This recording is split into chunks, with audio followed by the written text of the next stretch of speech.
அண்ணன் மேல பைத்தியமா இருந்தான்டா. கடைசியில தான்டா தெரிஞ்சது அண்ணனே பைத்தியமா கட்சியை கழிச்சிட்டு போவான் பாரு. அப்போ அது கைதுட்டுவான். 5 வயசுல 5ஆம் கிளாஸ் ஒரு பேட்டி திடீர்னு ரஜினியே சங்கின்னு சொல்றாரு, திடீர்னு சங்கினா சங்கத்தோடன்னு சொல்றாரு. எல்லாத்துக்கும் முட்டு கொடுக்க முடியல. பெரிய கஷ்டம் இல்ல, இது மிகப்பெரிய கஷ்டம். பெரிய கஷ்டமா இருக்கு. ஒரு ஓட்டு காட்டட்டும். நாம் தமிழருக்கு துறைமுறையே போட மாட்டான். சாட்டை துறைமுறைன்னு ஒரு பேர் இருக்க அவனே போட மாட்டான். தேடி பிடிச்சு குக்கருக்கு ஓட்டு போடுவான். நீ முரண்பாடுகளின் மூட்டையா பெரியார் முரண்பாடு மூட்டையா வித்தியாசமா சிந்திப்பாங்க. அது காலத்துக்கு தகுந்த பரவாயில்ல. நீ காலையிலயும் மாலையிலுமே மாறி மாறி பேசணும். மாமா நைனா நகேந்திரன் ஜெயிக்கணும்னா சத்தியா தோக்கணும், வாங்கணும், வேலை முடிஞ்சு போச்சு.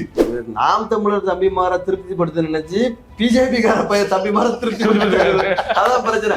ஒரு நானு அப்பா பிள்ளை மாதிரி பழகிட்டு இருப்போம் அப்படி வேண்டியது. அந்த ஆளுக்கு இவரை தெரியவே செய்யாது. நான் தான் கொள்கை பாரு இவருக்கு. இப்படி எல்லாம் பேசியிருக்காரு. பணியனை போட்டு இப்படி இழுத்து விட்டுட்டு பேசியிருக்காரு. ராஜாவை பைத்தியகார ஆஸ்பத்திரியில கொண்டு சேருங்கன்னு சொன்னாரு. உளவியல் ரீதியான பிரச்சனை. எச் ராஜா இவ்வளவு நாள் இருந்து இன்னைக்கு ஒரு ஜீனியஸ் ஆயிட்டாரா, இல்லைன்னா நம்ம அண்ணாச்சி படிப்படியா அந்த ஸ்டேட்டஸ்க்கு இறங்கி அவரே ஜீனியஸ் அப்படின்னு நினைக்கிற அளவுக்கு இவருக்கு இதாயிட்டான்னு தெரியல எங்களுக்கு. பிஜேபிக்கு நீங்க சப்போர்ட் பண்றதா இருந்தா நேரடியாவே சப்போர்ட் பண்ணிட்டு போயிருங்க. நேரடியா பிஜேபிக்கே போயிடலாமே. நேரடியா பிஜேபிக்கே போயிருங்க. அது கூட தப்பான விஷயம் இல்ல. இந்த மாதிரி ஒரு தரகரை பிடிச்சி புரோக்கரை பிடிச்சி போவாதீங்க பிஜேபி. வெளிநாடுகள்ல பேசக்கூடிய உறவுகள் என்ன சொல்லுவாங்க அப்படின்னா, நாங்க உங்க தொகுதிக்கு 10 லட்சம் அனுப்பணுமே அப்படிம்பாங்க.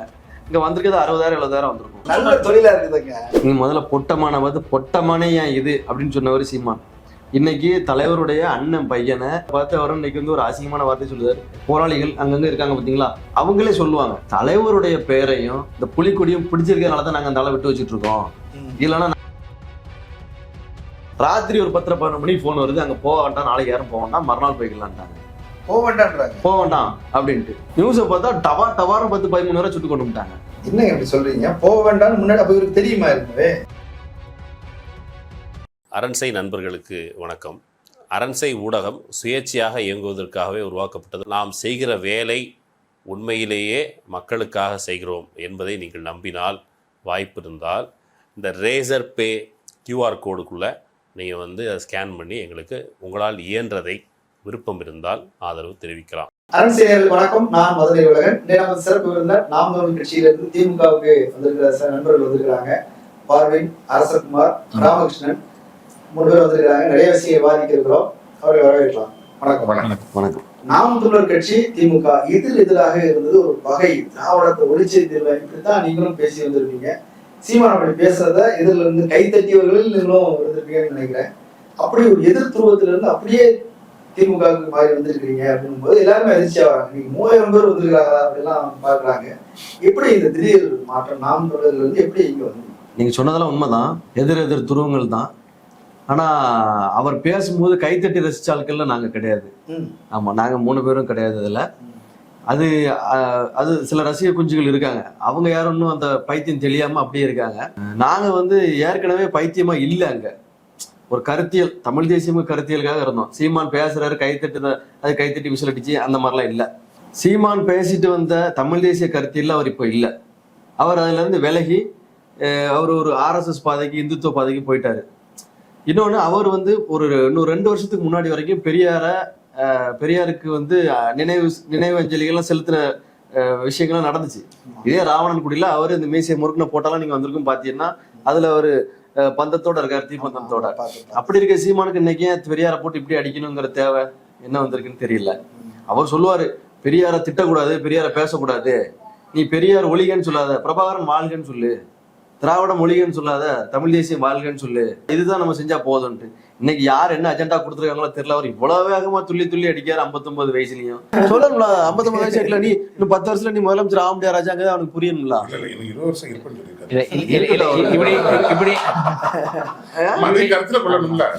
இப்படி அவரை வந்து அடிக்கடி அவரோட நிலைப்பாடை மாத்திட்டு இருக்கிறது எங்களுக்கு சரியா படல. ஏதாவது தமிழ் தேசியம்னா ஒரே பாதையில போகணும். திடீர்னு ஒரு சீர் ஆதரிக்கிறது, திடீர்னு எதிர்க்கிறது, ஒரு பெரியார் ஆதரிக்கிறாரு, இதெல்லாம் ஆசிச்சாரு. இப்ப திடீர்னு பெரியார் வந்து தூக்கி போட்டு மிதிப்பான்னு சொல்றாரு, வைக்காரு, இப்படி பண்றாரு. திடீர்னு ரஜினியே சங்கின்னு சொல்றாரு, திடீர்னு சங்கினா சங்கத்தோடன்னு சொல்றாரு. இப்படி மாறுபட்ட நிலைப்பாடு தான் எங்களுக்கு வந்து ஒரு நெருடல் உண்டாகுது. நாங்க போற பாதை சரியில்லையோ அப்படின்னு தோணுது. முன்னாடியே இருந்து அவர் பேசுறதுல இருந்து எனக்கு கருத்து முரண்டி இருந்துச்சு. விவாதிச்சே இருப்பீங்களா அப்படி? நிச்சயமா நாங்க ரசிகர் குஞ்சுகள் கிடையாது. இது என்ன பிரச்சனைனா, காலைல 10 மணிக்கு ஆமான்னு சொல்லுன்னு சொல்றாரு, 12 மணிக்கு இல்லைன்னு சொல்றாரு, இல்லைன்னு சொல்லுன்னு சொல்றாரு, 1 மணிக்கு வந்து ஆமான்னு சொல்லுன்னு சொல்றாரு, அப்புறம் 3 மணிக்கு வந்து இல்லைன்னு சொல்றாரு, அப்புறம் 5 மணிக்கு வந்து என்ன சொல்ல போறாரோ நாங்க பார்க்க வேண்டியது, நாங்க ஆக வேண்டியது, ஆமான்னு சொல்லவா இல்லைன்னு சொல்லவான்னு நாங்க தடுக்க வேண்டியது. அந்த கதைக்கு அவர் மாறிட்டு இருக்காரு. இல்ல இன்னொன்னு ஒரு விஷயம் நாங்க பேசுவோம், எங்களுக்குள்ள பேசுவோம், அண்ணன் மேல பைத்தியமா இருந்தான்டா, கடைசியில தான்டா தெரிஞ்சது அண்ணனே பைத்தியம். உண்மையிலே ஆரம்பத்துல இவர் வந்து நான் அங்க போனேன் இங்க போனேன், அடியில கூடி போனேன், துப்பாக்கி வச்சு சுட்டேன், இட்லியா அவிச்சு வச்சிருந்தாரு. தலைவர் பிரபாகரனை வந்து நாங்கெல்லாம் பெரிய வீரன் நினைச்சிட்டு இருந்தோம். இவர் வந்து இருக்கவே தரம் கூட சமையல் மாஸ்டர் அவர் தான் அப்படிங்கிற மாதிரி இவர் வந்து மக்கள்கிட்ட திணிக்க ஆரம்பிச்சார். ஆரம்பத்துல இவர் பேசுனால பாத்தீங்கன்னா புரட்சி அப்படி எப்படி பாரு, நெஞ்சு பொட்டச்சிக்கிட்டு தெரிச்சுக்கிட்டு பேசுவாரு, நரம்புகள் புடைக்க பேசுவாரு. கொஞ்ச நாளாக ஆக நக்கல் பேச்சு, நையாண்டி பேச்சு, அதாவது எப்படி சொல்லணும்னா சினிமால ஆக்ஷன் ஹீரோவா ரஜினிகாந்த் சரத்குமார் மாதிரி இருந்தவர் பின்னால வந்து நாகேஷ், வடிவேலு, செந்தில் இந்த மாதிரி தன்னை வந்து கேரக்டர் மாத்திக்கிட்டாரு. எப்படி அவர் மைண்ட் அப்ப மாத்துவாரோ அதே மாதிரி இதை மாத்திக்கிட்டாரு. அப்போ எல்லாத்துக்கும் முட்டு கொடுக்க முடியல. இவங்க என்ன சொல்லுவாங்க, பெரிய கஷ்டம் இல்ல, இது மிகப்பெரிய கஷ்டம். திமுகவை பத்தி இவங்க வந்து முட்டா போயில முரட்டு சொல்றாங்க, முட்டு பாய்ஸ்னு. இங்க இருக்கணும் இவர் என்ன சொல்லுமா, நான் பிடிச்ச முயலுக்கு 3 காலம் பாரு, அவ்வளவு பேரும் 3 காலம் முயல அண்ணன் புடிச்சாரா அப்படிமானோம். ஆனா இது வரைக்கும் நாங்க அண்ணன் தப்பு பண்ணாலும் தப்பு தானே நாங்க சொல்லி ஒத்துப்போம்.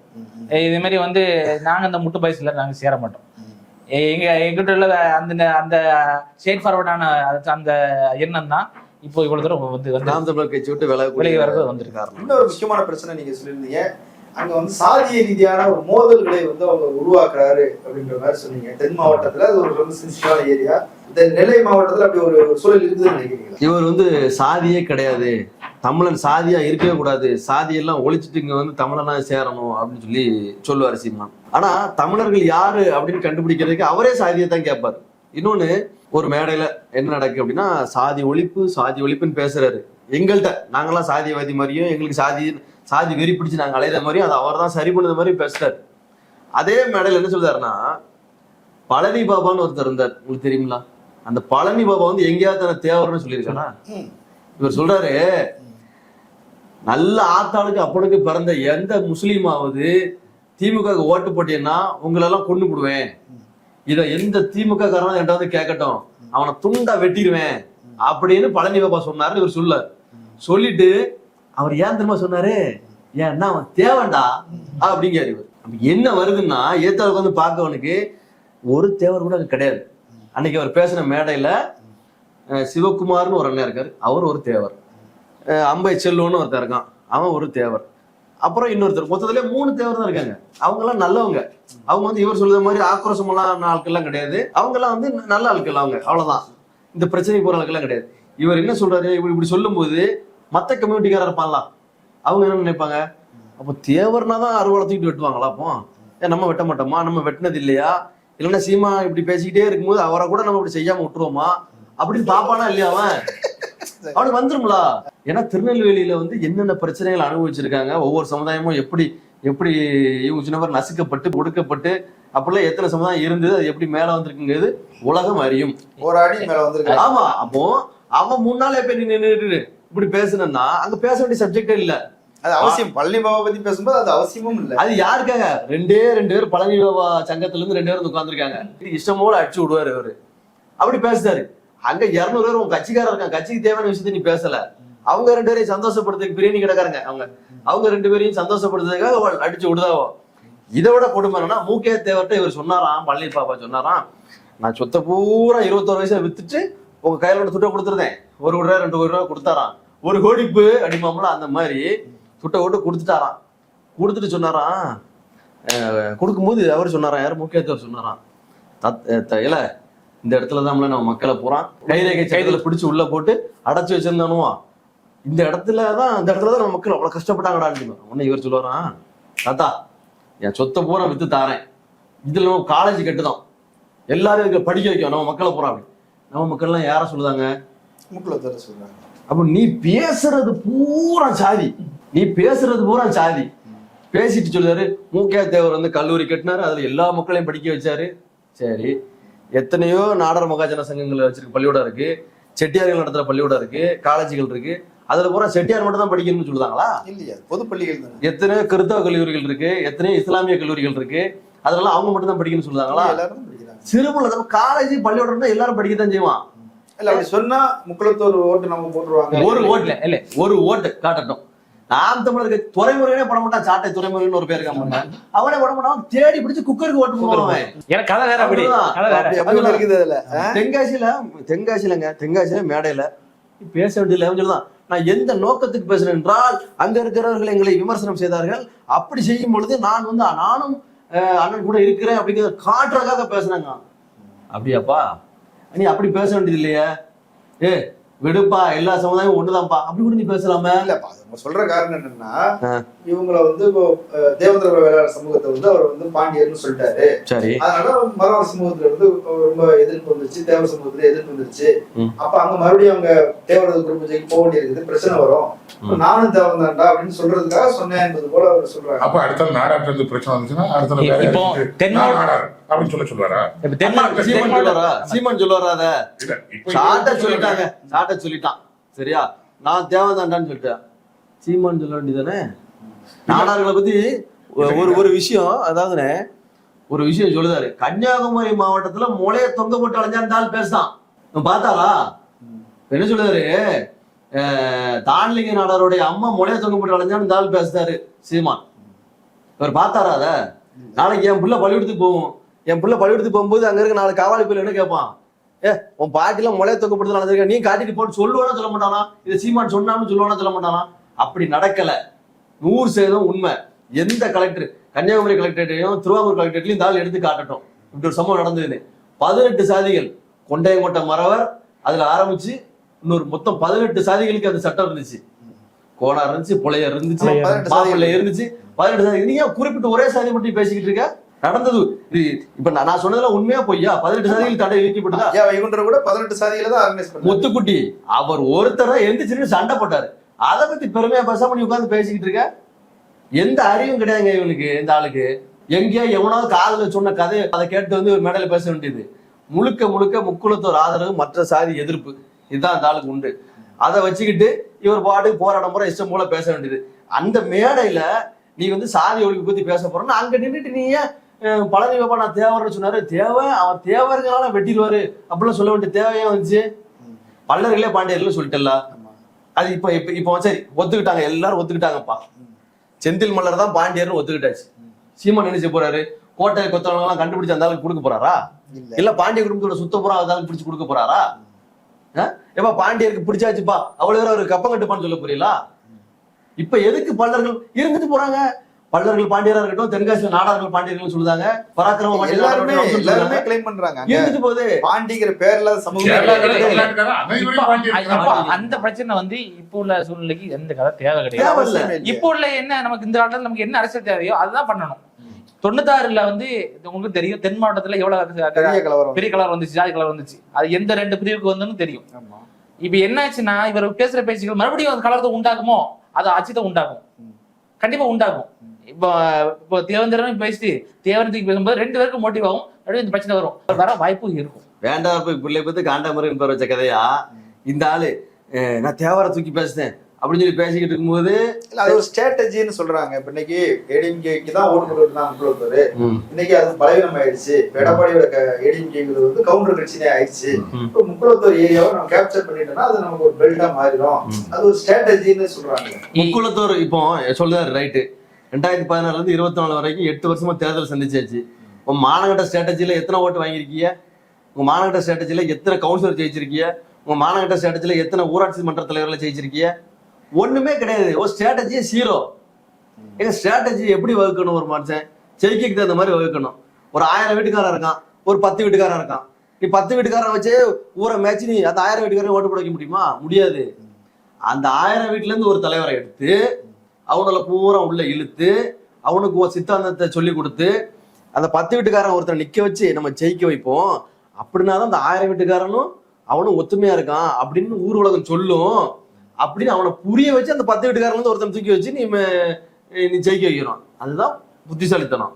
நீ பைத்தியக்கார பைய மாதிரி முதல்ல 10 பேர்ல இருந்து ஒருத்தனை தூக்கி வச்சுக்கிட்டு, பைத்தியக்காரன் அவர் இல்ல நாங்க, என்னன்னா இவர் வந்து புரட்சி பண்ணுறாருன்னு நினைச்சுக்கிட்டு இருக்கோம். காரணம் அது கிடையாது, வேலை அது கிடையாது.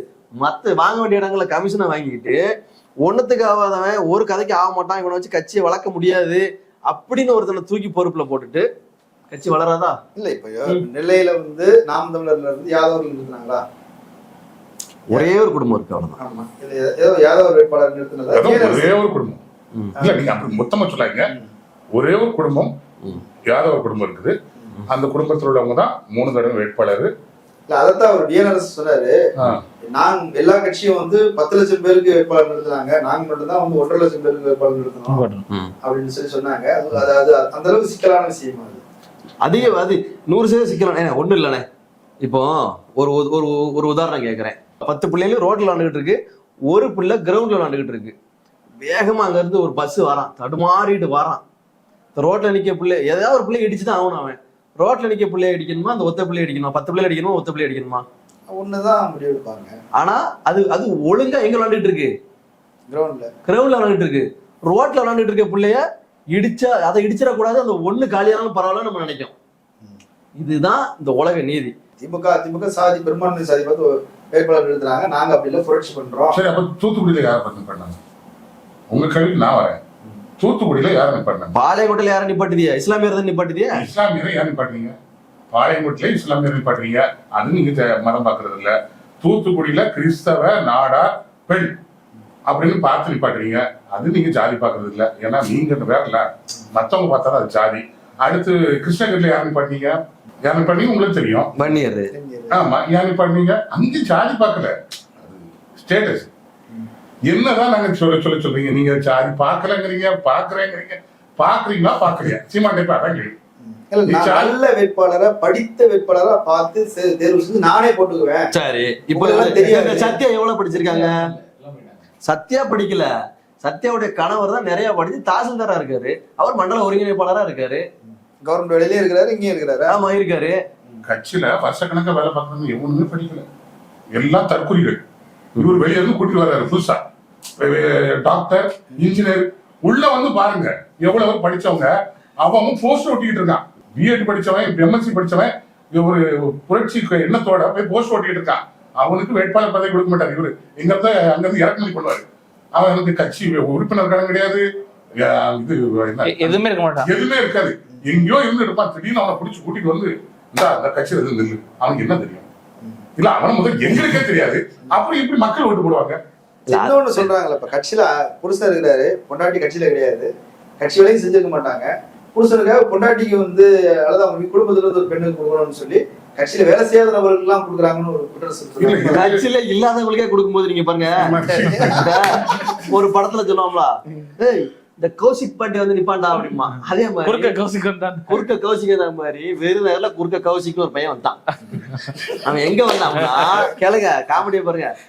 இதை நான் ஏன் சொல்ல வரோம்னா, பெரியார வந்து முரண்பாடுகளின் மூட்டை அப்படிங்கிற அண்ணன் தம்பி 3 பேரும் சேர்ந்து, இவன் எம்பிட்டு பெரிய மூட்டைன்னா அவன் வந்து டாக்டர் படிச்சுக்கிட்டு இருக்கான். கௌசிக்கு கேரளாவிலேயே எங்கேயோ படிச்சுக்கிட்டு இருக்காப்புல அந்த தம்பி டாக்டருக்கு. அவனை பிடிச்சு கொண்டு வந்து வேட்பாளராக போட்டு அதை நான் சென்னையில் அறிமுக விழாவில் அவனெல்லாம் அறிமுகப்படுத்தி எல்லாம் விட்டாச்சு. அவனுக்காக அந்த மருத்துவ மாணவருக்காக விருதுநகர் இப்போ நாடாளுமன்ற தொகுதியில் கடுமையாக வேலை பார்க்காங்க.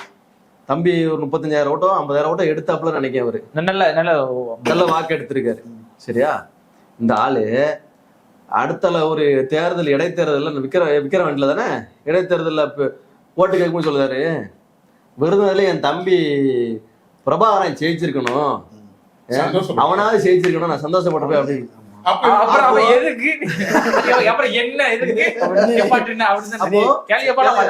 அப்போ அவங்க வீட்டுல உள்ள தாய் தகப்பெல்லாம் அது வரைக்கும் பாத்துட்டு அண்டாண்டா நம்ம அண்ணன் அப்படின்னு பாத்துட்டு இருக்கும்போது இவன் என்ன செருப்பு திரும்ப. ஆமா, அப்ப அவன் நினைப்பான் அந்த பையன் பக்கத்துல வந்துட்டு எவனேன்னு போனேன், இனிய கூட்டு வந்து கலெக்டர் முன்னாடி எனக்கு தமிழ் வேற படிக்க தெரியல, அதை வேற ஊர் உலக என்னைய காரி துப்பிச்சு, இனி இப்படி அவமானப்படுத்தி சந்திச்சிருக்கி விட்டுட்டு பிரபாகரன் ஜெயிச்சிருக்கணும்னு சொல்லுதானே இவன் அப்படின்னு அவனுக்கு எவ்வளவு மனவேதனை இருந்திருக்கும்.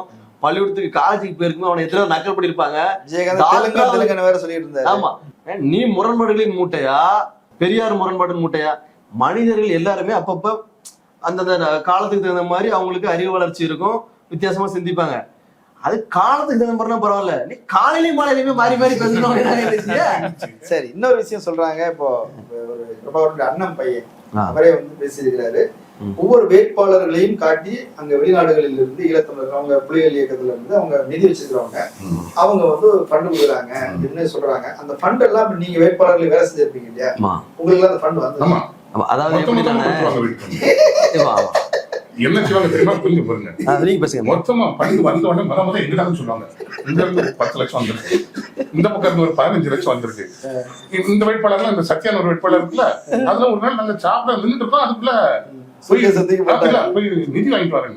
வந்தோடனே ஏன்டா அரசு பண்ணேன், நிதி இவ்வளவு வந்திருக்கேன், என்ன செய்யணும்னு தெரியல. ஒரு 20-25 லட்சம் ரூபா கிட்ட வந்துருச்சு. என்ன பண்ணது இல்ல, ஆனா சோத்துக்கு நீங்க காசு கொடுத்துருங்க. நீங்க கொடுத்தீங்களா? நாங்க தான் கொடுத்தோம்.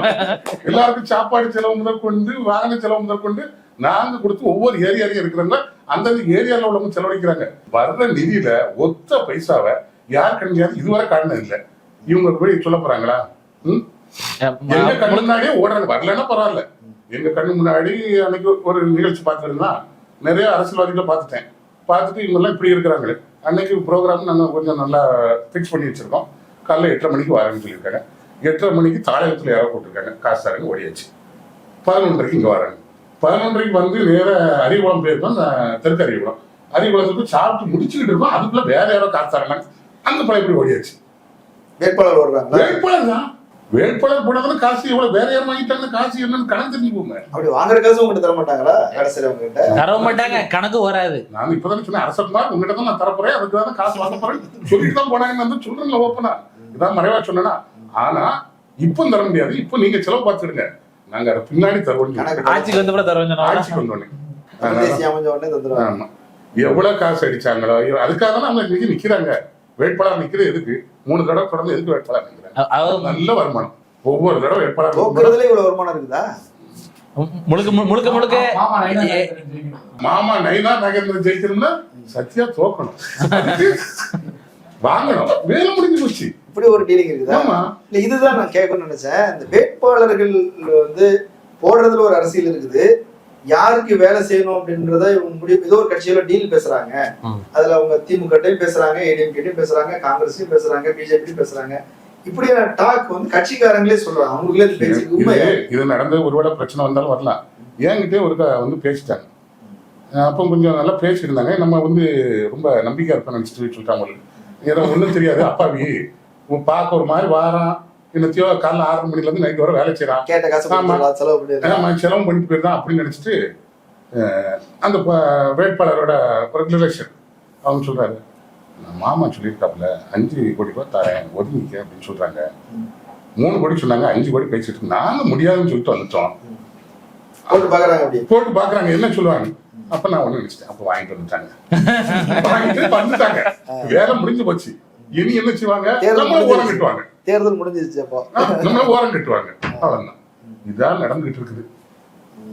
அவர் நிப்பாட்டுற இடத்துல ஒவ்வொரு வேட்பாளர்களும் நீங்க உள்ள போய் பாத்தீங்கன்னா அந்த வேட்பாளர்கள் முதல் வந்து உள்ள வராங்க. இந்த கட்சியில இப்ப நாங்க இருக்கிறோம்ல, எல்லாருமே இருக்கிறவங்க வந்து அவரோட ஒவ்வொரு தொழிலை பார்த்துட்டு இருக்கோம்.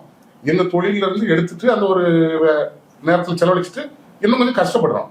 ஆனா ஒரு குறிப்பிட்ட தரா இருக்காங்க அந்த இதுல, அவர் கூட இருப்பாங்க. இல்ல ஒவ்வொரு எலெக்ஷனுக்கும் ஒரு வீடு அடிக்கணும், ஒவ்வொரு எலெக்ஷனுக்கும் டெவலப்மெண்ட். ஆமா, ஒரு யூடியூப் ஆஃபீஸ் திறந்துவாங்க. இப்படி டெவலப் ஆகிட்டே போயிட்டு தான் இருக்க தவிர அவங்களும் எங்க இருந்து ஒரு வேலையும் பார்த்த மாதிரி தெரியல. இது ஏன் மொத்தத்துல அவரே வேலை பார்க்கல, அவரே டெவலப் ஆகிட்டு போயிட்டு தான் இருக்கிறாரு. அது ரெண்டாவது, அவர் கூட இருக்கவங்களும் டெவலப் ஆகிட்டு போயிட்டு இருக்காங்க. அப்ப இதுக்கு என்ன கதை? மொத்தத்துல தேர்தலை பொறுத்த வரைக்கும் முழுக்க முழுக்க எங்களுடைய நேரங்களும் பொருளாதாரமும் எல்லாமே நாங்க தான் போடுற மாதிரி இருக்கு தவிர வெளியிருந்து வர நிதி. நீங்க கேட்ட கேள்வி அவங்களும் வசூல் பண்ணதெல்லாம் ஆடியோலாம் வருது, வசூல் பண்ண அங்க வசூல் பண்ண இங்க வசூல் பண்ணி சாட்டி திருமுறைலாம் வந்து அந்த வீடியோ ஆடியோலாம் வந்தது. இவங்க கிட்ட நீங்க பேசுனீங்க 5 லட்சம் வந்துடுறா, நீங்க பேசுனா 10 லட்சம் வந்துடுறாங்கலாம் சொல்றாங்க. இப்படி எதுவுமே வரலன்னா அந்த காசுல எங்க தான் போகுது? எங்க போகுதுன்னா, இப்ப எங்க அண்ணன் வந்து ஈஸியார 40 கோடி ரூபாய்க்கு ஒரு இடம் வாங்கியிருக்காராம். அங்க போலாம்ல, நீங்க குறைஞ்ச வாடகை நீங்க நீலாங்கரில தான் இருக்கணும்னு இல்ல, கடற்கரை இருக்குது, காற்றோட்டமா கடல்ல விழுந்துறையா தலையில குதிப்பேனா? இந்த ஊருக்கு அவுட்டர் எங்க இருக்கு? மேல்மருவத்தூரா? இல்ல இல்ல, செங்கல்பட்டு இருக்குது, மேல்மருவத்தூர். அப்படி எங்கேயாவது ஒரு இடத்துல இருக்கலாம். குறைஞ்ச வாடகைக்கு ஒரு 10,000 15,000 30,000 50,000 வாடகை இருக்கலாம். 2 லட்ச ரூபா வாடகை தான் இருக்கணுங்க. இது நிறைய ரூபா உள்ள பீஸ் கட்டி தான் படிக்க வைக்க ஆரம்ப பிள்ளைல. 25 லட்ச ரூபா தானே? ஆமா, அதெல்லாம் வந்து படிக்க வைக்கணும் அப்படின்னா நம்ம அதுக்கான வருமானங்கள் வேணும். வேலை செய்யறதுல கடுமையா உழைக்காது. காலையிலே மூட்டத்துக்கு போயிருந்தாரு. சாயந்தரம் தானே அவர் அரசியலுக்கு வராரு. வேலை செஞ்சு அவர் வேலை செஞ்சு இதுல ஏதாவது உள்குத்து இருக்குதா? வேங்க உண்மையை சொல்றேங்க. வேலை எப்படிங்க குடும்ப இதை நடத்த முடியும்? இல்ல நம்ம அப்படித்தானே உழைக்கும். அதான் சொல்றேன். இதை ஒரு கேட்டேன், ஏதோ ஒரு கணக்கு கேட்டாங்க. நானே கட்சிக்காரங்கிட்ட உள்ள இருக்கிறவங்க கணக்கு கேட்கறது இல்ல, நீ என்ன கணக்கு கேட்கறது அப்படின்னு நான். அப்ப என்ன வெளிநாடுகள்ல பணம் வசூல் பண்றது உண்மைதானே? அது வந்து சீமானுக்கே தெரியாது பணம் எவ்வளவு வருது போகுதுங்கிறது. அங்க இன்னொருத்தர் இருக்காரு, அங்க வந்து நியமிக்கப்படாத மாபெரும் மாண்புமிகு பாக்கியராசன் சொல்லி ஒரு பொருளாளர் இருக்காப்புல. சரியா? அவரு கட்சியுடைய தலைமை அலுவலகமே அவர் பேர்ல தானே இருக்கு. கட்சி அவருக்குள்ள கட்சி தான். இப்போ இப்ப இடையில கொஞ்ச நாள் அதை வந்து ஷார்ட்டா தான் வச்சிருந்தாப்புல, திரும்ப அதை வந்து இப்போ பாக்கியராசன் இருக்காப்புல. அவருக்கு மட்டும்தான் தெரியும் வரவு செலவு. எங்க வெற்றிக்குமாரன் இருக்காரு பாருங்க, வெற்றிக்குமாரனா இருக்கட்டும், புகழேந்திரனா இருக்கட்டும், இவங்க எல்லாருமே சண்டை போட்டு வெளியே போன காரணம் வந்து இதுதான்.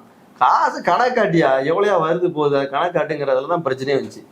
ஏன்னா செயற்களம்னு ஒன்று இருக்கு, அது வந்து பணம் வரும் பணம் வரும் பணம் வரும் தேர்தலோடன்னு சொல்லுவாங்க. அப்போ வெளிநாடுகளில் பேசக்கூடிய உறவுகள் என்ன சொல்லுவாங்க அப்படின்னா, நாங்கள் உங்க தொகுதிக்கு 10 லட்சம் அனுப்பணுமே அப்படிம்பாங்க. இங்க வந்திருக்கிறது 60,000 70,000 வந்திருக்கும். இப்படி வேற இருக்குது. ஆமா, அப்போ ஒரு சில தொகுதிகளுக்கு அவங்க 10 லட்சம் கொடுத்தாங்கன்னா 2.5 லட்சம் வரைக்கும் கிடைச்சிருக்கு. எனக்குலாம் 60,000 தான் கிடைச்சிருக்கு. நான் பாளையங்கோட்டை தொகுதி செயலாளராக இருந்தேன். கேட்டா சொல்லிட்டாங்க, உனக்கு இவ்வளவு போதும்பா, நீங்க உழைச்ச உழைப்புக்கு இவ்வளவு போதும்பா, உங்க தொகுதியில ஓட்டே உழாது, உங்க தொகுதியில உறுப்பினர்களே இல்ல அப்படின்ட்டாங்க. அது உண்மைதான். எங்க தொகுதியில வந்து அதிகமான உறுப்பினர்கள் அப்ப கிடையாது. 2000 ஓட்டம் இருந்ததை நான் வந்து வெறும் 12,000 ஓட்டம் தான் மாத்தினேன் 5 வருஷத்துக்குள்ள. அவ்வளவுதான் என்னால செய்ய முடிஞ்சது. மத்த எல்லாரும் 2000 ஓட்டம் இருந்தது 25,000 ஓட்டு 2 லட்சம் ஓட்டம் மாத்திட்டாங்க. அதனால எங்களுக்கு அவ்வளவுதான் கிடைச்சது. ஆனா பணம் அவங்க வசூல் பண்றது உண்மைதான். கீழே வர்றது வந்து அந்தந்த எப்படி சொல்ல, அவங்க மனம் எவ்வளவு விருப்பப்படுதோ, ஒரு 50,000 கொடுப்பேன், ஒரு 30,000 கொடுப்பேன், நிறைய சேர்ந்து என்ன தோணுதோ அதை கொடுப்பேன்னு கொடுப்பாங்க. அவ்வளவுதான் வரது உண்மை, கணக்காட்டுதான் எனக்கு உண்மை. என்ன 2 0 குறைச்சிடுவாங்க, மதிப்பிடையாதுல.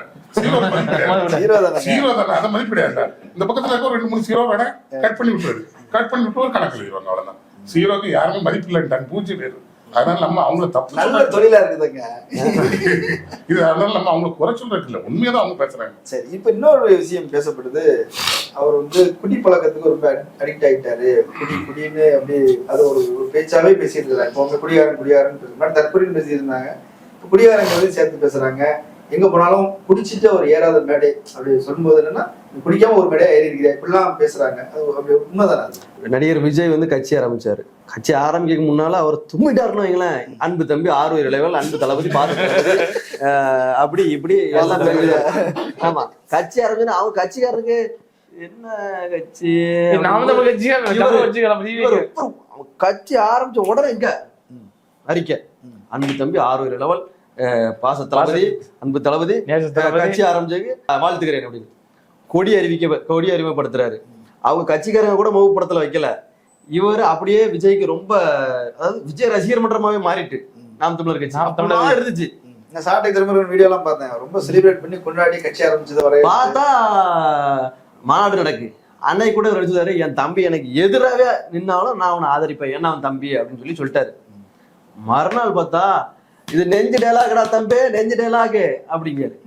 ரோட்ல அடிபட்டு செத்துருவாங்க. அப்ப இதை வந்து என்ன ஆச்சு இவருக்கு அப்படின்னு சொல்லி கேட்கும்போது, ஒரு டாக்டர் அவங்க என்ன சொல்லுதாங்கன்னா, நிஜமான டாக்டர் தானே அது 100% டாக்டர். அவங்க புல்ல படிச்சவங்க. அவங்க இது ஆரம்பத்துல இருந்து இருக்காங்க, கட்சியில இருந்தாங்க, இப்ப இல்ல. அவங்க என்ன சொன்னாங்கன்னா, ஒரு முழு குடிகாரனால மட்டும்தான் அந்த பேச்சு பேச முடியும். அந்த மேடையில அவர் பேசுனது வந்து ஃபுல் ட்ரங்க்ல தான் பேசியிருக்காரு அவரு, இல்லைன்னா இப்படி இந்த மாதிரிலாம் பேச முடியாது யாரும் அப்படின்னு சொல்லி ஒரு டாக்டர் சொன்னாங்க.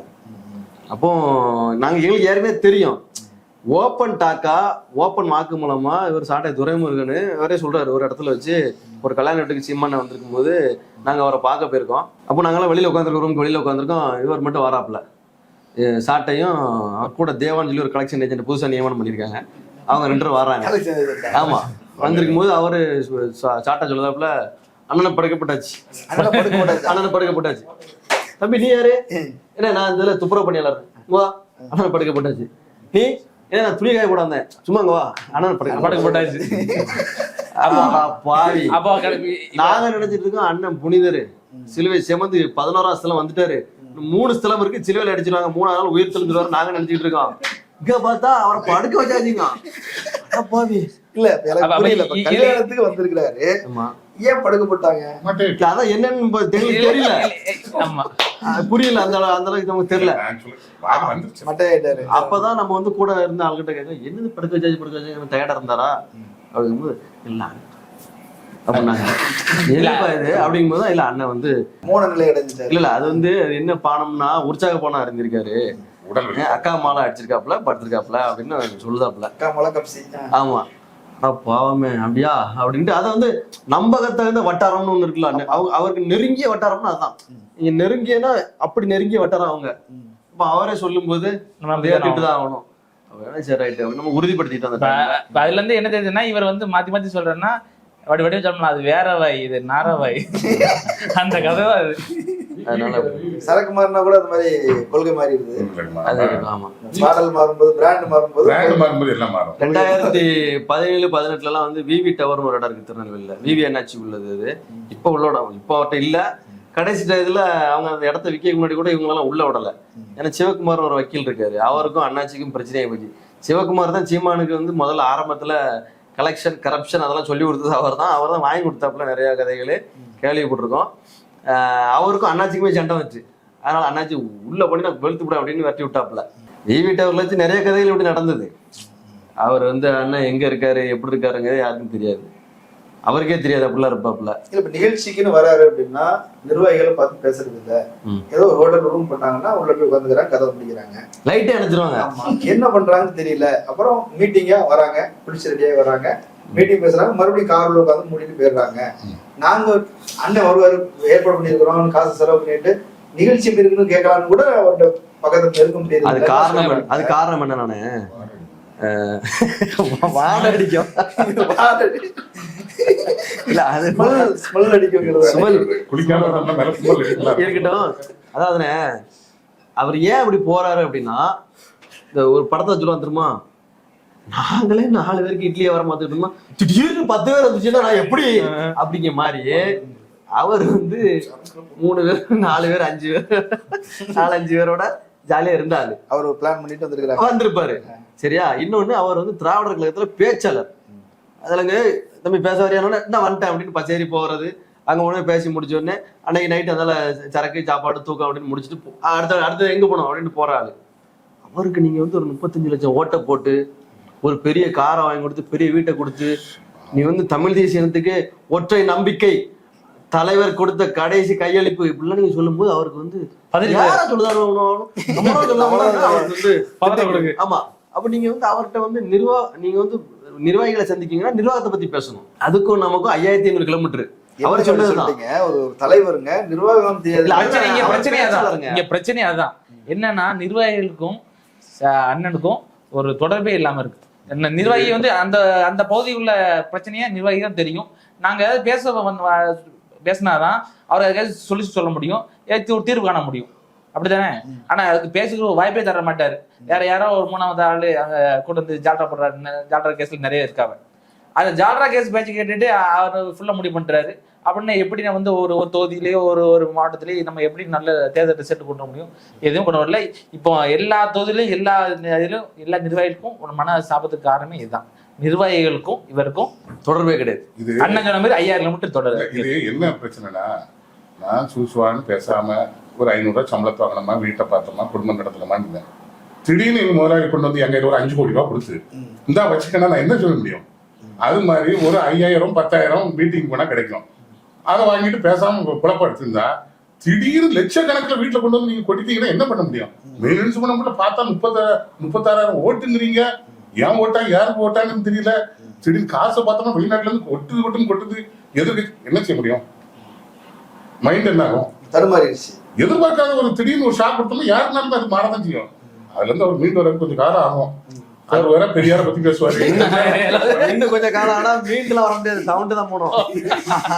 இப்பவே எங்க அண்ணனுக்கு வந்து நம்ம அண்ணன் வந்து போல்டா இருக்காப்புல. அவர் வந்து ஒத்த பணக்கல்லு குடிச்சவரு. அவர் பிறந்த உடனே அவர் கல்லு தான் குடிச்சாருலாம் சொன்னாரு. விரல பிடிச்சி கடிச்சு விட்டோம்லாம் சொன்னாரு. கல்லு தான் குடிச்சாரு. அதனால 59 வயசுலயும் அண்ணன் வந்து 29 வயசு பையன் தான் இருக்காப்புல. 5 வயசுல 5ஆம் கிளாஸ் ஒரு பேட்டில சொல்லிருக்காரு. நான் கேட்டேன்.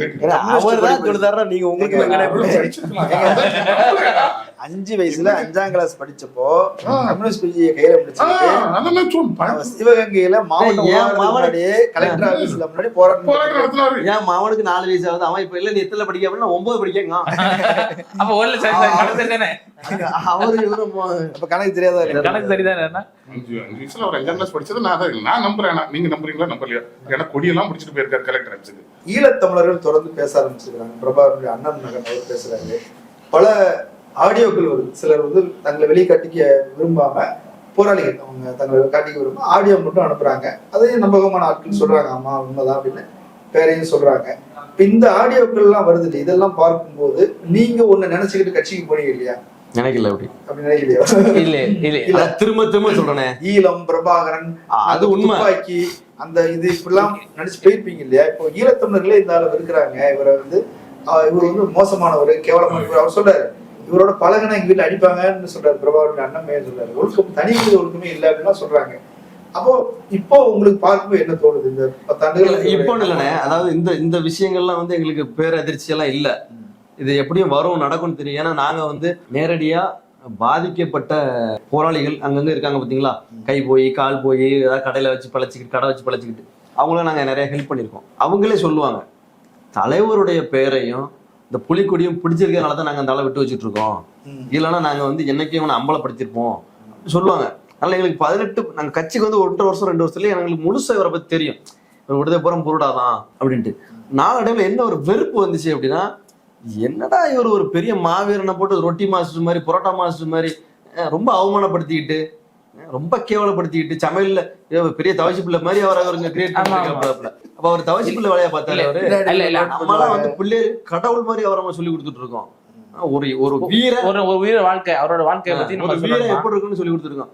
எப்ப பார்த்தாலும் தீவனம் நான் சோறு சோறு சோறு சோறு சோறு சொல்லுவாங்கல்ல, அந்த கதை இது. அப்படி இருக்கும்போது அவரை கொச்சப்படுத்திட்டே இருக்காரா? இது யாராவது இப்ப நம்ம அந்த அவங்ககிட்ட சொல்லுதோம் நம்ம போராளிகள்கிட்ட, யாராவது சத்தம் போடுங்க, ஏதாவது கண்டிங்க, இவர் மட்டுமே பேட்டர்னைட்ஸ் வாங்கின மாதிரி தலைவருக்கு பேசிக்கிட்டு இருக்காரு, சத்தம் போடுங்க அப்படின்னு. இதுக்கு ஒரு விஷயம் சொல்லணும். அவங்கெல்லாம் வந்து வைகோ அவரை வந்து பெருமையா பேசுவாங்க. அவங்க அந்த போராளிகளே பேசிருக்காங்க. நாங்க ஒரு 3000 கட்டி வீட்டுக்கு போனா எங்களை உள்ளே விட மாட்டேங்க, ஆனா அவர் வந்து 100 குடும்பத்துக்கு 3000 கொடுத்துக்கிட்டு இருந்தாரு அப்படிலாம் சொல்லுவாங்க. அது உண்மையா போயா எனக்கு தெரியாது. இதை வச்சு ஒரு பெரிய கான்ட்ரவர்சி ஆக வேண்டியது இல்ல. ஆனா அவங்க சொல்லி நாங்க கேள்விப்பட்டிருக்கோம். வழக்குகளுக்கு பல செலவு பண்ணதே இல்ல. ஆமா அப்படிலாம் இருந்திருக்காங்க. இவரு இப்படி தலைவரை பத்தி கொச்சப்படுத்தி பேச ஆரம்பிச்சப்பறம் எங்களுக்கு ஒரு வெறுப்பு வந்துச்சு. ஒரு நாள் இவர் அம்பலப்படுவாருன்னு தெரியும். தலைவருடைய அண்ணன் பையனை வந்து இவர் ஒரு கேவலமான ஒரு வார்த்தையை சொல்லி பயன்படுத்தாரு. எங்களெல்லாம் அப்படிதான் பேசினாரு. என்னையவும் எங்க அண்ணன் அந்தோனி விஜயவும் அவர் என்ன சொன்னாரா, நான் அனுப்புனது 2 காவாலி பையன், இவர் வந்து ஒழுக்க சீலர், நாங்க 2 பேரும் காவாலி போயிடுவோம். சரியா? காவாலி பையனா நீ என்ன செஞ்சுக்கணும், ஒரு ரூமுக்குள்ள உட்காந்து அவர் ஒரு ஆளும் நாங்க 2 காவாலி பையன் உட்காந்து பேசியிருக்கணும். அதை பேசாம அவர் மட்டும் போயிட்டாரு, எங்களை விரட்டி விட்டாரு. இவரு எங்களை பேசுற மாதிரி அவங்களையும் பேசாங்க. அது வந்து ஒரு புனிதமான குடும்பம். அண்ணன் இந்த தமிழ் சமூகத்துக்கு அர்ப்பணிச்ச ஒரு குடும்பம். அந்த மன்னர் இந்த மன்னர் பரம்பரை அப்படிலாம் அவர் பேசுவாரு. அதெல்லாம் ரெண்டாவது. அவங்கெல்லாம் யாருன்னு நமக்கு தெரியாது. உண்மையிலே நம்ம கண்ணு முன்னாடி வாழ்ந்து மறைஞ்ச ஒரு மாவீரன், ஒரு மாமன்னன்னா தலைவர். அவருடைய குடும்பம் அது. அந்த குடும்பத்தை இவ்வளவு இழிவா அதுல இருந்து ஒருத்தர் வந்திருக்காருன்னா அந்த கருத்துல எனக்கு ஈடுபாடு இல்ல, இல்லைன்னா அதை பத்தி அந்த பேசங்களோட சொல்லிட்டு போலாமே. அவனே ஒரு பேயலாம். இதுல என்ன வார்த்தை சொன்னாரு, அசிங்கமா ஒரு வார்த்தை சொன்னாரு. அதை சொல்லலாமா? ஏற்கனவே ஒரு நம்பிக்கை இல்லை. இப்போ ஒரு தலைவர் என்ன ஒரு கட்சி ஒரு தலைமை நடத்தி பண்றாரு, அவருடைய சொல்லுமே எல்லாமே வந்து கண்ணியமா இருக்கணும், சரியா இருக்கணும். அப்பதான் வந்து அவரோட பின்பற்றவங்களும் வந்து அதே மாதிரி பண்ணுவாங்க. அப்படிதானே? அவர் வந்து சித்தப்பா இறந்து விட்டார் அப்படின்னு சொல்லி நாங்கள் வந்து அறிவிச்சிட்டோம். அறிவிச்சது பிறகு இவர்கிட்ட இருந்து ஒரு இரங்கல் செய்தி வரல. நீ எங்களுக்கு சொல்லணும்னு அவசியம் இல்லை, சோசியல் மீடியாவில் சொல்ல ஒரு அறிக்கை கொடுக்கலாம். அப்படின்னும் போது பிரபாகரன் சுத்தமா மதிக்கவே இல்லை என்பது போல ஒரு தோற்றம் உருவாகுது இல்லை. அதாவது இன்னைக்கு நீங்க முதல்ல பொட்டமானே ஏன் இது அப்படின்னு சொன்னவர் சீமான். இன்னைக்கு தலைவருடைய அண்ணன் பையனை அந்த குடும்பம் எவ்வளவு அர்ப்பணிப்போட அந்த குடும்பம்னு எல்லாருக்கும் தெரியும். அந்த குடும்பத்துல இருந்து ஒருத்தரை பார்த்து அவர் இன்னைக்கு வந்து ஒரு அசிங்கமான வார்த்தை சொல்லுவாரு. நாளைக்கு இதே வார்த்தையை தலைவர் பிரபாகரனை பார்த்து இவர் சொல்லுவார். இருந்தாலும் பிரபாகரன் உயிரோட வந்துட்டாலே இவர் நம்ப மாட்டாரு அப்படின்றாங்க. அது நம்ப மாட்டாரா? அது அவரு கிடையாப்பா அப்படின்ட்டு அவன் பேச ஆரம்பிச்சுடுவாரு அவரு. இன்னொன்னுங்க, அவர் மென்டலி அவர் அப்செட் ஆயிட்டாரு. அப்படியா? ஆமா, அவரை போட்டு தைரியமா பேசுறாரு. எவ்வளவு பிரச்சனை வந்தாலும் இல்ல இப்போ எதுக்கு வந்து இவங்க பெரியாரை பத்தி ஒரு 4-5 நாள் வந்து பெரிய விஷயமா கொண்டு போற காரணம் என்னன்னா, இவர் வந்து எந்த மாவட்ட நிர்வாகிகளும் சரியா மதிக்க கிடையாது. அவங்க என்ன பிரச்சனை செவி கொடுத்து கேட்க கிடையாது. இதனாலதான் வந்து ஏகப்பட்ட மாவட்ட நிர்வாகிகள் வந்து வெளியே வர காரணம் அது. வெளியே போயிட்டாங்க. ஆமா, முக்கால்வாசி வெளியே வந்துட்டோம். இப்ப இருக்கிற ஆட்களை தக்க வைக்க அவன் மனசு சாந்திப்படுத்தனா அதுக்கு எடுத்துக்கிட்ட ஒரு ஆயுதம் தான் வந்து பெரியார். டைவர்ட் பண்றது தான் பண்றாரு. ஒரு விஷயத்த மனமாற்றம் தான் பண்றாரு. இது வந்து என்னன்னா இருக்கிற தம்பிமார்களையும் இருக்கிற நிர்வாகிகளையும் அவங்களை கூல் பண்ணதுக்கும் சாந்தப்படுத்துறதுக்கு தான் வந்து எடுத்து போல பெரியார். தவிர பெரியார் மேல வந்து இவருக்கு எதுவுமே அப்படின்லாம் இது கிடையாது. பெரியாரை வந்து இவர் என்ன நினைச்சாருன்னா, நம்ம பெரியார பேசினா நம்ம கூட இருக்க பயில நல்லா கை தட்டிட்டு தக்க வச்சுட்டு இருப்பான்னு நினைச்சுக்கிட்டாரு. இவர் நாம் தமிழர் தம்பிமார திருப்திப்படுத்த நினைச்சு பிஜேபி கார பையன் தம்பிமார திருப்திப்படுத்த. அதான் பிரச்சனை. இங்க இருக்கவனே என்னன்னா, நானே பேசிருக்கேன், ஒரு லிமிட்டுக்கு மேல ஒரு ஆட்களை போட்டு தப்பா பேசாதீங்க. எவனை பார்த்தாலும் எங்க அப்பா எங்க அப்பா எங்க அப்பான்னு பேச வேண்டியது. செத்து போன ஆட்களை பூரா பேச வேண்டியது. அவரு நானு அப்பா பிள்ளை மாதிரி பழகிட்டு இருப்போம் அப்படி வேண்டியது. அந்த ஆளுக்கு இவரை தெரியவே செய்யாது. அப்படிதான் இருந்திருக்கும். பெரியார் உயிரோட இருந்தார், இவர் இருந்தாருன்னா என்னதான் தாத்தாம்பாரு. ஈவிகேஸ் இளங்கவனே தாத்தாம்பாரு, என்னதான் தாத்தாம்பாரு, என்னதான் பேரம்பாரு. நான் தான் கொள்கை பேர இவருக்கு. இப்படி எல்லாம் பேசியிருக்காரு. பணியினை போட்டு இப்படி இழுத்து விட்டுட்டு பேசியிருக்காரு. அது அது அது வேற வாய், இது நாரவாய். அப்போ இவர் வந்து அப்படியே அப்செட் ஆயிட்டாப்ல. சோ இல்ல இப்போ நிர்வாகிகள் எல்லாமே வெளிய வந்து இப்போ இது என்ன மாதிரி காரணம்னா, அந்த படுத்தும் போது செத்து போயிட்டான்னு நினைச்சிருப்பாங்க, காரை வரல ஆடிட்டு. அந்த மாதிரி கட்சியில இருந்து அவ்வளவு வெளியே தர கட்சி காரை அடிச்சு சொல்லிடக்கூடாது. அப்ப அதுக்காக தப்ப கத்திக்கிட்டே இருந்தோம்னா, கட்சி இருக்குப்பா, சீமா சத்தம் கேக்குது உள்ள, சீமா கத்திட்டு இருக்காப்பா, அந்த கட்சி இருக்குதுப்பா அப்படின்னு சொல்லணும். அதை 4 டிவி காரங்க காட்டணும். நீங்க வேற அவரை சுத்தமா முகத்தோட காட்ட மாட்டீங்க. இப்ப காட்டுறீங்கல்ல, ஆமா, ஏதாவது பண்ணாதான் இப்படி காட்டுறீங்க. நேத்தைக்கு அங்க நாம் ஒரு ஜாலரா ஒருத்தன் வந்து சொன்னா, நாளைக்கு 3000 பேர் இணைய போறான்னு சும்மா சொல்றான். இன்னைக்கு வந்த 3000 பேர்ல 2000 பேர் நாம் தமிழர் உறுப்பினர்கள் எல்லாமே வந்து எல்லாமே பக்காவா வச்சிருந்தோம். எல்லா நேற்று வரைக்கும் ஒண்ணும் பண்ணிட மாட்டானுவ, அதான் கட்சி விட்டு போயிட்டாங்க, அதான் இவனை ஒண்ணும் பண்ணிட மாட்டானுவ அப்படின்னு சொன்னோன்னே இன்னைக்கு சாதிச்சு காட்டணுன்னே அவனுக்கு வந்து தன் பயம் கொடுத்துட்டு அது அதில் பதட்டத்தில் வந்து என்ன சொல்றேன்னு தெரியாம தான் இன்னைக்கு வந்து அந்த வார்த்தை வந்து கரெக்டாக தலைவருடைய குடும்பத்தில் உள்ள அவரோட அண்ணன் பையனுக்கு ஓடுறாப்பிய குதிச்சு ஓடுறாரு. சரி, இன்னொன்னு, விமர்சனங்கள் இருந்தாலும் அவர் தமிழ் தேசியம் ஏமாத்திட்டாரு, நிர்வாக கோளாறு இருக்குது, மோசடி இருக்குது, அதெல்லாம் இருந்தாலும் இந்த மண்ணையும் மக்களையும் நேசிக்கக்கூடியவர், இயற்கையை நேசிக்கக்கூடியவர், சுற்றுச்சூழலை நேசிக்கக்கூடியவர், அப்படிப்பட்ட ஒரு இது சொல்றாங்க இல்லையா? அதெல்லாம் உண்மைதானே? நம்மாழ்வார் பூமி அப்படிலாம் சொல்லியிருக்கிறாரு. இயற்கை விவசாயி நம்மாழ்வார். அவர் முதல்ல தெலுங்கர்னு சொல்லிட்டு இருந்தாங்க, திடீர்னு இப்ப நம்மாழ்னு எடுத்துட்டாங்க. என்ன எல்லாம் சொல்லுவாரு, அதாவது இவர் வந்து பெரியார் தெலுங்கர் கன்னடர்னு சொல்லிடுவாரு, பாரதியார எங்க தாத்தாம்பாரு. அப்படிப்பட்ட அவர் முரண்பாடுகளின் மூட்டை எங்க நொன்னன் சீமான், அவர் சீமாண்டி அவரு. சரியா, எல்லாம் அவர் பேசுவாரு. இன்னொரு பக்கம் இதை வச்சு காசு பாக்குறாங்க. அப்படிங்க கடற்கரை மணல்லாம் நல்லபடியே அவர் வைகுண்டராஜன் ரொம்ப நெருக்கமா இருக்கிறார். அப்படி கல்யாணத்துக்கு அவர் 25 லட்ச ரூபாய் பணம் கொடுத்தாங்க அப்படின்னு சொல்றாங்க. அவர் சிறைக்கு போயிட்டு வெளியே வரும்போது இவர் அமீர் சொல்றாரு, அவரு மதுரையில வந்து கிரானைட் கல்ல இருந்து ஏற்றுமதி செய்தார் இல்லையா, அவர் வந்து யாரு, பிவி பழனிசாமி. ஆமா, அவர் வீட்டுக்கு தான் போனோம் அப்படின்னு சொல்றாங்க. இது இல்லாம இப்ப எங்க கட்சிக்காரங்க வந்து ஒரு மணல் குவாரிக்கு எதிராகவோ அல்லது வந்து ஒரு கல் குவாரிக்கு எதிராக போராட்டம் நடத்தினாங்கன்னா, போராடினவங்க ஜெயிலுக்கு போயிடுவாங்க, நிர்வாகி வந்து காசு வாங்கிக்கிறாங்க, மேல இருந்து வராங்க காசு வாங்கிக்கிறாங்க, எங்களை கண்டுக்க மாட்டேன்றாங்கன்னு சிறைக்கு போயிட்டு வந்தவர்கள் சொல்றாங்க. இப்படிலாம் நடக்குதா? நடந்திருக்கு. ஸ்டெர்லைட் விஷயம், நீங்க பணம் எல்லா இடத்துலயும் வாங்குறாங்களான்னு கேட்டீங்க. ஸ்டெர்லைட்ல வந்து சீமானனை அந்த அந்த ஷூட் நடந்துச்சுல, துப்பாக்கி ஷூட் நடந்துச்சுல, அன்னைக்கு காலையில நம்ம எல்லாரும் நிர்வாகிகள், திருநெல்வேலி நிர்வாகிகள் பூரா அங்க போகணும்னு சொல்லி பேசிட்டாங்க. அண்ணன் வராருன்னு சொல்லிட்டாங்க. உனக்கு அன்னைக்கு சமன் இருக்கு, நீ போய் நேர் நிக்க வேண்டியிருக்கு கோர்ட்ல அப்படின்னா, முந்தின நாள் அது எத்தனை நாள் மட்டும் வந்திருக்கும் அது, அப்படிதானே? அப்புறம் நீங்க அன்னைக்கு ப்ரோராவே பண்ணிருக்க மாட்டிய, சொல்லியாச்சு வாரம் எல்லாரும் நம்ம எல்லாம் கிளம்பிட்டு இருக்கோம், நாளைக்கு போகணும், அண்ணன் வந்துருவாருப்பா அப்படின்னு சொல்லி கிளம்பிட்டு இருக்கோம். ராத்திரி ஒரு 10-11 மணிக்கு போன் வருது, அங்க போக வேண்டாம், நாளைக்கு யாரும் போக வேண்டாம், மறுநாள் போய்க்கலான்ட்டாங்க. போக வேண்டாம் அப்படின்ட்டு நாங்களும் மறுநாள் காலையில வர எங்களுக்கு எங்களோட ஒரு அண்ணாச்சி, ஒரு நிர்வாகி, அவரு இல்லை அங்க நீ போக வேண்டாட்டா, இன்னைக்கு போல நாளைக்கு போவோம், அண்ணன் நாளைக்கு தான் வரேன்ட்டாங்க. நியூஸை பார்த்தா டவாரம் 10-13 வரை சுட்டு கொண்டு விட்டாங்க. என்ன இப்படி சொல்றீங்க? போக வேண்டாம்னு முன்னாடி அப்ப இவருக்கு தெரியுமா இருக்கவே? தெரிய போய் தானே எங்களையும் போக மாட்டாங்க. நல்ல வேலை எங்களையும் காப்பாத்துனாங்க. எங்களையாவது காப்பாத்துனாங்க. அண்ணனுக்கு கோடான கோடி நன்றி. அண்ணனுக்கு கோடான கோடி நன்றி. நாம் தமிழர் உறுப்பினர் யாரும் அந்த துப்பாக்கி சூட்டில் மாட்டிடக்கூடாதுல்ல, அதனால கட்சி மேலோட பாசம். விஷயம் தெரிஞ்ச உடனே உங்களுக்கு கட்சிக்காரங்களை காப்பாற்றணும், அவரும் வரல. காப்பாற்றணும். தவறு அவர் வரல. அன்னைக்கு ஷூட்டிங் நடந்த முடிஞ்ச ராத்திரி போல வந்தாரு. ராத்திரி போல அங்கே போய் பாருங்க. நம்ம அதை பத்தி பேசல. ஆனா நல்லா யோசிச்சு பார்த்தா அந்த இடத்துல அவர் வராது, யோசிக்க வேண்டியிருக்கா இல்லையா? ஒரு போராட்டத்தை அறிவிச்சு எல்லாரும் ரெடியா இருக்கிறாங்க, போயிருக்கணும். அதே மாதிரி பரந்தூர் விமான நிலையம் இருக்கு. நான் உயிரோட இருக்க வரைக்கும் போட விட மாட்டேன். 95% நிலங்கள் வந்து கையகப்படுத்தியாச்சு இல்ல? அதாங்க. அதே மாதிரி இன்னும் நிறைய இருக்கு. அப்போ பரந்தூர் விமான நிலையத்துக்கு போய் போராடினாரு. ஆரம்பத்துல பேச ஆரம்பிச்சாரு. அது பேர் என்னாச்சுன்னு தெரியல, காணல. எண்ணூர், திருவொற்றியூர்ல எண்ணூர் எலெக்ஷன் 2021 எலெக்ஷன் வரைக்கும் பேசினப்பல அதுக்கப்புறம் ஆளை காணல. இப்படி நிறைய இருக்கு. அந்த சூட்டோட சூட்டை முதல்ல ஆரம்பிச்சுடுவாரு. ரைட், செட்டில்மெண்ட் வந்தோடனே அமைதியாக அண்ணன் வரட்டா டுர்ன்னு விடுறாரு. சுற்றுச்சூழல் பாதுகாப்பு. ஆமா, சுற்றுச்சூழல் இயற்கை வள பாதுகாப்பு. ஈயம் பூசினமே இருக்கணும், பூசாமே இருக்கணும்.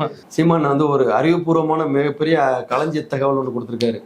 என்ன கொடுத்துருக்காருன்னா, ரங்கராஜ் பாண்டே இருக்காருல, ரங்கராஜ் பாண்டே வந்து பிரசாந்த் கிஷோர் என்கிற பாண்டேயை விட பெரிய புத்திசாலி. இவரை வச்சு நீங்க உங்க தேர்தல் வியூகத்தை வகுப்பீங்களா? அவர் வந்து பீகார் பாண்டே, ஒரு தமிழ் பாண்டே. தமிழர் பாண்டே, சரியா? தமிழ் பாண்டே. அப்போ இவ்வளவு நாள், அதாவது இவ்வளவு நாள் ஒரு 4-5 வருஷத்துக்கு முன்னால வரைக்கும் சங்கியா தெரிஞ்சவன பூரா அன்னைக்கு வந்து பெரிய ஜீனியஸா தெரியுதாரு. ராஜாவை பைத்தியகார ஆஸ்பத்திரியில கொண்டு சேருங்கன்னு சொன்னாரு அவர். அவரை இன்னைக்கு இவர் என்ன சொல்றாருன்னா, மிகப்பெரிய புத்திசாலி, அவர் பெரிய ஜீனியஸுங்காரு. இல்ல உதவி செய்யறேன்னு சொல்றாரு. இல்ல என்ன பிரச்சனைனா, உளவியல் ரீதியான பிரச்சனை.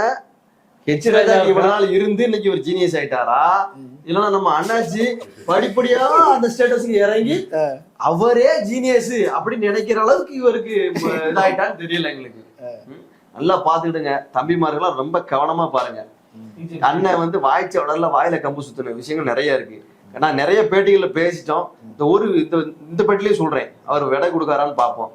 அவர் சீமான் என்ன சொன்னாருன்னா, நான் உயிரோட இருக்க வரைக்கும் உன் குடும்பத்துல ஒரு பயலும் முதலமைச்சர் ஆக முடியாது.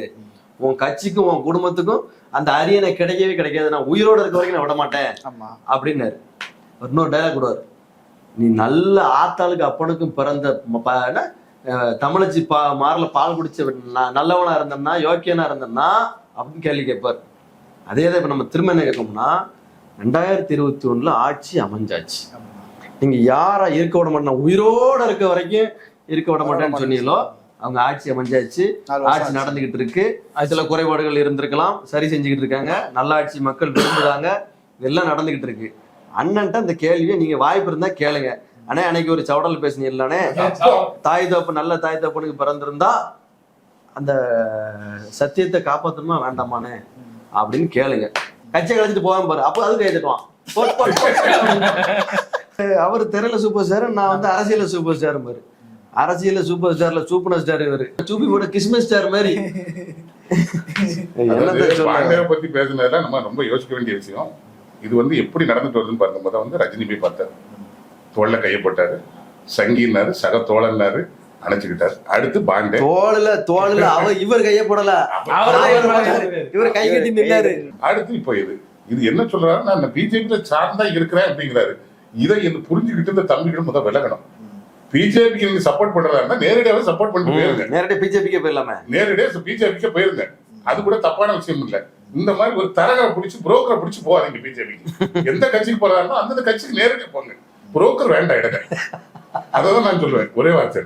புரோக்கர் கமிஷன் வேற கொடுக்கணும். ஆமா, அதான் கொடுத்தோம். சரி, இப்போ கட்சியில வந்து அடுத்த கட்ட தலைவர்கள் இல்லன்ற மாதிரி ஒரு விமர்சனங்கள் வருது.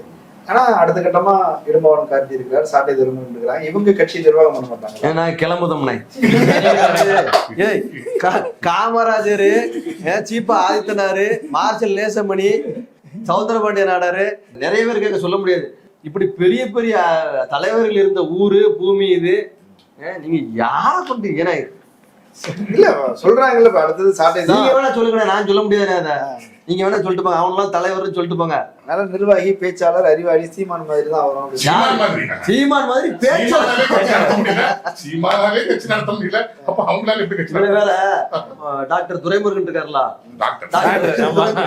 அவர் என்ன சொல்றாருன்னா, நேத்து ராஜீவ்காந்திக்கு வந்து நாம் தமிழர் கட்சியை கைப்பற்றணுங்கிற ஆசைலாம் இல்ல, திமுக கைப்பற்றணுங்க ஆசைதான்ட்டு. அப்போ அவங்க ஓட்ட விட்டான், எனக்கு நாம் தமிழர் கட்சி அண்ணன் எப்ப காலியாவா தின்ன எப்ப காலியாவுன்ட்டு உட்காந்துட்டு இருக்காங்க. நாங்க சீமானே தலைவரா ஏத்துக்கிட்டது இல்ல, ஒரு நாளும் ஏத்துக்கிட்டது. அவர் அண்ணனா ஏத்துருக்கோம், இன்னைக்கு அண்ணன் மனநலம் பாதிக்கப்பட்ட அண்ணன். சரி பண்ணணும், கடவுள வேண்டுதோம், வேளாண்ல கூட முட்டை போட தயாரா இருக்கும். சரியாகணும், அவருக்கு சரியானா நடக்கும். இது இல்லைன்னா மாதாக்கு முட்டை போட மாட்டோம். 2026 நான் சாதிச்சு காட்டுறேன் அப்படின்னு சவால் விட்டுருக்காரு. அதான் சொன்னாரு, இது கடல், நான் கடல்ல எப்படி நீந்துவேன் தெரியுமா, கடல்ல நான் ஆட்டத்தை பாரு அப்படிங்காரு. கடல் வந்து எப்படி இருக்கும்னா அது அவருக்கு தெரியுமான்னு தெரியல, ஆறு மாதிரி பாறைகளா இருக்காது, ஆழம் கம்மியா இருக்காது. கடல்ல போய் நீங்க ஆட்டம் பண்ணிடுறீங்களேன், சரசரசரன்னு உள்ள எடுத்துட்டு போயிடும்.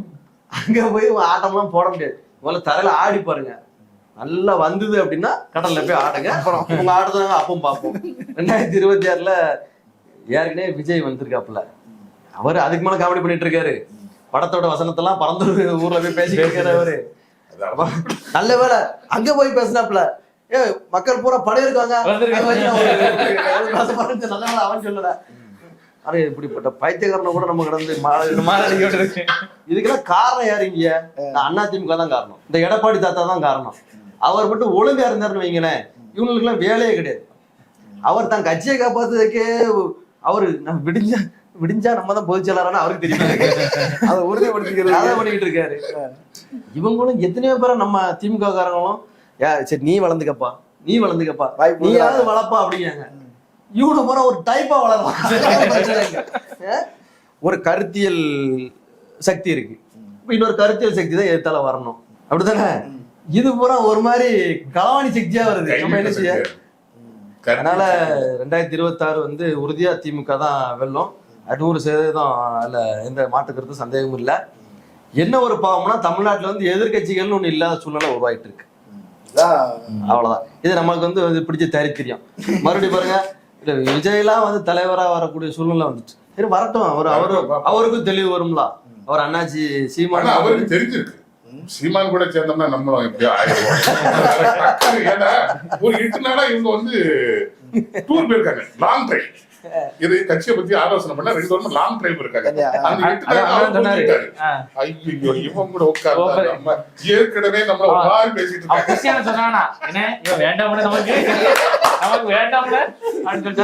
நம்ம ஏற்கனவே நம்ம பேசுறதே ஒரு மாதிரி நம்ம தப்பா பாக்குறாங்க. இவங்க கூட சேர்த்தா முழுசா நமக்கு பட்டம் கட்டிடுவாங்க. ஒழுங்கிருப்பா, ஓட்டே கிடைக்காட்டாலும் கடந்த எலெக்ஷன்ல நிக்கலாம் வரல, இவரை வீட்டுக்குள்ள விடப்படாது. தந்தை பெரியார் விஷயத்திலயுமே அவரை பேசணும்னு இவர் பேசல. ஆரம்பத்துல அவர் பேச நினைச்சது விஜய பேச ஆரம்பிச்சாரு. அது எடுத்து கேட்டவொடனே பிடிக்க நினைச்சு புலிவாலை பிடிச்சிட்டாப்ல. இப்போ விட முடியல. அப்போ ஆதாரம்லாம் கேக்குறாங்களே, அப்படி இல்ல, அது உங்களுக்கு வந்து நம்ம அவர் வந்து புலிவாலை பிடிச்சாலும் சப்போர்ட்டுக்கு வந்து அவரு வேடான வச்சிருக்காரு. யாருன்னா பிஜேபியை கையில வச்சிருக்காரு. ஒருவேளை புலி கடிக்க மாதிரி வந்ததுன்னா அதை போட்டு என்ன பிடிக்கலாம்னு நினைக்காரு. புலியும் வேடனும் நீ போப்பான்னு விட்டுருவாங்க, புலியோட பிடிச்சாமல ஒருத்தன் அவங்க தான் சிக்கலாயிரும். வேற மனசு இது இன்னைக்கு வரை இப்படி சொல்லிட்டு இருந்தாருல, இப்ப தானே இவரை சொல்ல ஆரம்பிச்சிருக்காரு. அடுத்து சொல்லுவாரு மோடியை போல ஒரு சிறந்த தலைவர் இல்லாம அதெல்லாம் சொல்லி முடிச்சாச்சியா. சிறந்த தலைவர் அவர்தான் சிறந்த தலைவர், முடிஞ்சு போச்சு. அவ்வளவுதான். ஓகே, அவருடைய எதிர்காலம் இல்லங்கிறத சொல்றீங்க. அவருக்கு எதிர்காலம் இல்ல. என்ன ஒரு வருத்தம், நானு எங்களை போன்ற தம்பி தங்கைகள் வந்து நாம் தமிழர் கட்சியில உண்மையா இருந்தோம், உண்மையா உருத்தா 10 பைசா எதிர்பார்க்காம சொல்றாங்க, ரொம்ப நொந்து போய் பேசுறாங்க. அதாவது சில ஆயிரம் வருஷங்களுக்கு ஒருக்கே இப்படி நடக்கிற மாதிரி இவர் வந்தாரு, இவர் பேசின விஷயங்கள் எல்லாருக்கும் எங்களுக்கு பிடிச்சிருந்தோட உணர்வோட இருந்துச்சு, அது எல்லாமே டச்சிங்கா இருந்துச்சு. அப்ப அதை வந்து இவர் வியாபாரமா மாத்திருக்காருங்கிறது எங்களுக்கு புரியாம போச்சு. எல்கேஜி ஒரு படத்துல ஒரு நடிகர் ஆர்ஜே பாலாஜி வந்து கடைசி வரைக்கும் நல்ல மாதிரி நடிச்சு கடைசியிலேயும் நல்ல மாதிரி நடிப்பான். அதே மாதிரி இவர் கடைசி வரைக்கும் நல்ல மாதிரி நடிச்சு கடைசியிலேயும் நல்லவனா நடிக்கலாம் நினைச்சாரு, அம்பலப்பட்டு போனார். இப்ப என்னாச்சுன்னா 1949 அறிஞர் அண்ணா வந்து திமுக ஆரம்பிக்கும் போது எப்படி வந்து தமிழர் உணர்ச்சியோட வந்து ஏகப்பட்ட மக்கள் கூடினாவளோ அதே மாதிரி வந்து நாம் தமிழர் கட்சி கூடினாங்க. என்னாச்சுன்னா அண்ணா வந்து அதை சரியா பயன்படுத்தாரு, இவர் அதை கோட்டை விட்டுட்டாரு. அதுதான் விஷயம். சரி, முடிச்சு நிறைய தகவல்கள் சொல்லியிருக்கிறீங்க. தம்பிமார்கள் அதை சிந்திக்கட்டும், கருத்துக்களை பெருமைக்கு நன்றி. நன்றி. மற்றொரு சந்திக்கலாம்.